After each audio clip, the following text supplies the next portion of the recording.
All right, so I just finished talking about Chris Brown. This is why I said the next story I'm gonna do is very interesting.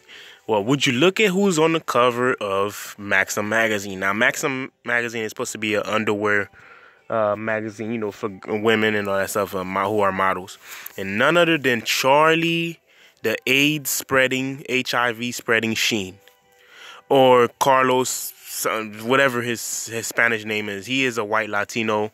He changed his name to Charlie Sheen, or maybe he took his father's last name, I think. But you know, he wasn't born. The last name Sheen and all that stuff. He was born with his Spanish last name. So I guess the woman he was pushing, well, I said pushing, Parnia Porsche is the model that's right next to him on the left of him. So it said, pay attention to this. The new and improved Charlie Sheen talks women, Hollywood, bouncing back in his latest Ultra-Tune TV commercial with co-star Rubber Girl. Rubber, like Torian says, was something that he should have been wearing instead of just spreading his damn sickness around the people. Because, you know, you can't really get rid of that once you get it. All you could do is take treatments. So, would you look at this?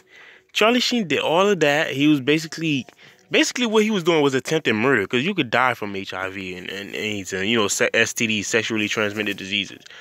But he gets to reinvent himself. But now they're trying to take down two R&B singers, you know, who both of them are considered kings of R&B, which is R. Kelly and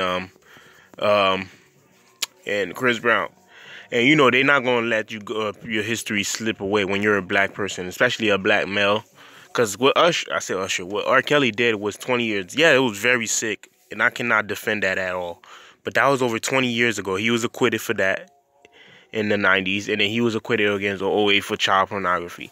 Now they just want to throw dirt on his maiden name and stop his source of income. Which, to me, I think he's still performing. I don't know. He was on his live last time, and I seen him at his concert. He was talking to his fans and all that stuff. He was like crying to them and thanking them for supporting him regardless of what's going on.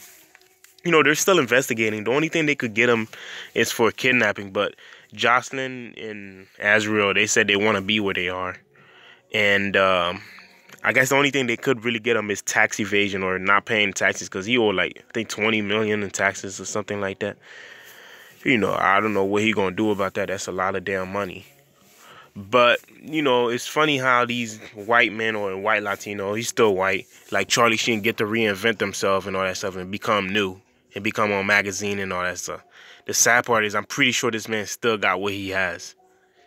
So any women that decide to lay up with him, you better make sure he put on a condom or wear a woman or female condom or something, unless you okay with getting HIV or AIDS. But this guy is totally disgusting.